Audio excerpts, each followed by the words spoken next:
Hello, नमस्कार. तुमचं सगळ्यांचं पुन्हा एकदा माझ्या एका नवीन ब्लॉगमध्ये स्वागत करते. तर आज तुम्हाला मी माझे किचन क्लीनिंग दाखवते. ते पण एकदम पटकन आणि एकदम चकाचक मी किचन कसं करत असते तेच तुम्हाला आजच्या व्हिडिओमध्ये दाखवते. तर झालं काय, केला होता संध्याकाळी 4-4:30 वाजता चहा आणि चहा थोडासा माझा उतू गेला होता आणि उतू गेलं की तिथली जागा वळली का नंतर ते लवकर निघत नाही. त्यामुळे मी काय केलं, भांडी घासतानाच थोडंसं पाणी ओतलं होतं आणि तोपर्यंत तिथली जागा सगळी ओली झाली. आता घासताना पण पटकन निघेल. तर संध्याकाळचं जेवण झालं की भांडे घासून घेतले आणि मी काय करत असते, पहिली भांडे घासून घेत असते आणि नंतर कट्टा गॅस वगैरे घासून वगैरे घेत असते. तर सगळं सरळ होतं. नाहीतर हे काय होतं, कट्ट्याचं पाणी आहे तर गॅसचं पाणी सगळं त्या खरकट्या भांड्यांमध्ये पडतं आणि नंतर ते भांडे घास असं नाही करत मी. त्यामुळे पहिली भांडी घासायची स्टँडमध्ये ठेवायची, नंतर कट्टा गॅस असा आवरून घेत असते. तर तुमचा किती पण गॅस तेलकट वगैरे झाला असेल तर हे लिक्विड आहे विमचं किंवा कोणतं पण लिक्विड घ्यायचं आणि त्या लिक्विडने गॅस घासून घ्यायचा. आता नेहमी काय करत असते मी, कट्टा गॅस घासताना जे मी भांडी घासते त्याच घासणीने घासून घेत असते. पण जसं की आता तुम्हाला मी कालच्या व्हिडिओमध्ये दाखवलं होतं, मी पावडर वगैरे टाकली होती झुरळांसाठी. तर ती झुरळांची पावडर कशी थोडीशी हे असते म्हणजे चांगली नसते. त्यामुळे मी काय केले, सेपरेट घासणी आहे त्या सेपरेट घासणीने सगळा गॅस वगैरे आणि जी खालची जागा आहे कट्टा वगैरे तर तो घासून घेते मी. नाहीतर नेहमी असतेच मी भांडी ज्या घासणीने घासत असते त्यानेच कट्टा वगैरे घासून घेत असते. पण आता पावडर वगैरे टाकली होती आणि काही ठिकाणची पावडर मी तशीच ठेवली होती. 1-2 दिवस ठेवत असते पावडर मी. जे कट्ट्यावर जे जागा जास्त वापरत असते मी तिथली मी सगळा कट्टा पुसून घेत असते आणि कोपऱ्या-कोपऱ्यामध्ये पावडर असते तर ती मी 2-3 दिवस ठेवते. नंतर खाली पण फ्रीजजवळ वगैरे थोडी-थोडी ठेवायची. असं केलं की काय होतं, ती पावडर बहुतेक झुरळं खात असतील आणि ते खाल्लं की मरतात. त्यामुळे 2-3 दिवस पावडर आहे तोपर्यंत तुम्हाला रोज सकाळी काही ना काही 3, 4, 5, 6 असं झुरळं मेलेले दिसतात आणि ते मग सकाळी झाडून वगैरे काढायचं. कट्टा गॅस पुसून घ्यायचा आणि मग स्वयंपाकाला सुरुवात करायची. तर असं असतं.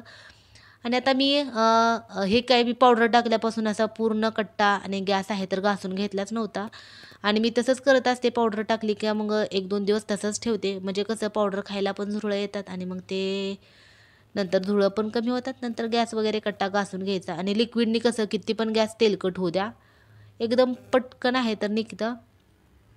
आता त्यातल्या त्यात तारेची घासणी असेल तर अजूनच पटकन निघतं. आता तारेची घासणी माझ्याजवळ नव्हती आणि त्यामुळे ह्याच मी स्पंज आहेत तर त्या स्पंजनेच घासून घेते. तरी पण मी काय कसं करत असते, मी 1-2 दिवसातून पूर्ण गॅस, कट्टा, नंतर जी फरशी आहे तिला मी सगळं घासून घेत असते. त्यामुळे शक्यतो माझं किचन जास्त घाण होत नाही. तुम्ही पण असं केलं तर किचन तुम्हाला जास्त घाण होत नाही आणि सेपरेट तुम्हाला किचन जे क्लिनिंग आहे महिन्यातून 1.5 महिन्यातून तर ती करायला लागत नाही. रोज थोडं-थोडं केलं की मग किचन जास्त घाणच होत नाही, कट्टा पण घाण होत नाही, फरशा वगैरे पण तेलकट होत नाहीत. मी तसंच करत असते. त्यामुळे आता सध्या तर मी जास्त किचनची क्लिनिंग करतच नाही. नाहीतर अगोदर 15-20 दिवसातून करायची एकदा. पण आता मी काय करते, जास्त घाणच होऊ देत नाही. असं मला थोडंसं वाटलं तेलकट वगैरे झालं की मी लगेच भांडी घासून घेतली, कट्टा घासून घेतला का त्याच्याबरोबर ते पण सगळं क्लीन करत असते.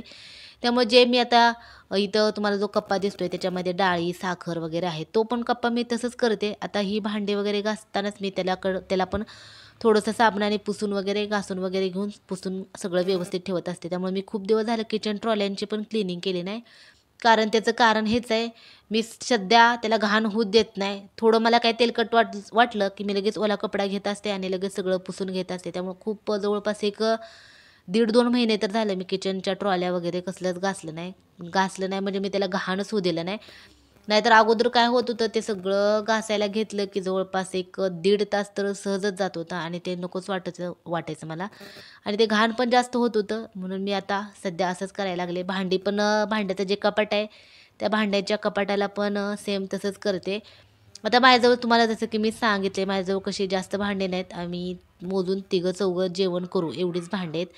त्यामुळे होतं काय, सकाळी नाश्ता, दुपारी जेवण केलं की जेवणाची भांडी आणि दुपारच्या नाश्त्याची भांडी वगैरे सगळं त्या स्टँडमध्ये भांडी बसतात भरपूर. ती भांडी मी मांडूनच घेत नाही आणि ते तोपर्यंत कपाट कसं निम्म्यापेक्षा जास्त रिकामं झालेलं असतं, कारण भांडी इकडंच असतात सगळी स्टँडमध्ये. त्यावेळेस मग मी ते कपाट पण पुसून घेत असते. फ्रीज पण आपलं हे सगळं क्लिनिंग झाली का त्याला पण पुसून घेत असते. असं केलं की कसं किचन जास्त घाण होत नाही आणि एकदम चकाचक स्वच्छ राहतं. तर हे पण तुम्ही असं फॉलो करा. नेहमी करून पण काय करतं, एक 8-10 दिवसातून किंवा 15 दिवसातून सगळं किचन आहे तर एकदमच क्लीन करायला घेतं. मी पण तशीच करत होते, पण आता तसं नाही करत मी. रोजच करायचं थोडं-थोडं. रोज केलं की घाण पण होत नाही, स्वच्छ पण राहतं आणि तुम्हाला 15-20 दिवसातून जे किचनची क्लिनिंग करतात ती करावी पण लागत नाही. तर असं छोट्या-छोट्या गोष्टी जरी आपण केल्या वेळ पण जात नाही आणि किचन पण आपलं टकाटक चकाचक राहतं. नाहीतर एक 15 दिवसातून करायचं म्हणलं तर मग ते किचन म्हणलं की तेलकट असतं खूप आणि तेलकट झाले की मग ते काय तेलकट काय पटकन निघत नाही. 15 दिवसातून जरी करायचं म्हणलं तर खूप तेलकट होतं. तेच रोज रोज म्हणू शकत नाही, पण एक 2-3 दिवसातून तर तुम्ही असं करू शकता. तर मी काय केलं, गॅस सगळा घासून घेतला, धुवून घेतला. आता ओला कपडा आहे तर त्याला पिळलं आणि त्याला सगळं आता पुसून घेते. नाहीतर होतं काय, आता जे लिक्विड्स आहे तर ते सकाळी वाळलं की मग पांढरे डाग पडतात. ओला आहे तोपर्यंत दिसतं चकाचक, नाहीतर सकाळी मग थोडंसं पांढरं-पांढरं असं दिसतं. त्यामुळे ओला कपडा करून सगळं व्यवस्थित पुसून घ्यायचं. असं केलं की मग डाग वगैरे पडत नाहीत. आता शिगडी पण पुसून घेतली. नंतर खालच्या ट्रॉल्या आहेत त्याच्यावरून तर मी रोज संध्याकाळचं भांडे घासून झाले का मग ते पुसून घेत असते ते पण. आणि काय तर भांडी वगैरे घासताना टिपकं वगैरे पडतात, डाग वगैरे असतात, त्यामुळं पुसून घेतले की कसं स्वच्छ पण दिसते, चकाचक पण दिसते. तर असं मी करत असते. आता जे शिगडीवरचं स्टँडच म्हणूया आपण, आता त्याला काय म्हणतात खरं मला माहिती नाही, ते ते पण घासून आता ठेवायचं. तर रोज संध्याकाळी अशी मस्त अशी किचनची क्लिनिंग करायची. तसं मी संध्याकाळची भांडे वगैरे ठेवत नाही. ज्यावेळेस मला झुरळांसाठी क्रीम किंवा क्रीम नाही, मी पावडर सध्या वापरते. पावडर वापरायची असते त्याच वेळेस मग मी भांडी वगैरे ठेवत असते आणि किचन पण घाण ठेवत असते. किचन स्वच्छ असले की कसं जास्त झुरळं वगैरे येत नाहीत. तेच काहीतरी खरकट वगैरे असेल, पडलं असेल की झुरळं खायला जास्त येतात. त्यामुळे मी तसं ठेवत असते आणि मग रात्री सगळं तसं ठेवून पावडर वगैरे ठेवायची. सकाळी उठलं की मग सगळं किचन क्लीन वगैरे करून घ्यायचं आणि मग तिथून पुढं टिफिनची आणि नाश्त्याची तयारी करत असते. तर असं असतं रोज संध्याकाळचं किचन क्लिनिंग. आता संध्याकाळचं म्हणजे कट्टा, भांडी सगळं घासून झाले की नंतर पुसून पण घेत असते सगळं. आता पुसून वगैरे पण घ्यायचं सगळं. खाली पाणी वगैरे सांडलेलं असतं किचनमध्ये, ते पुसून घ्यायचं.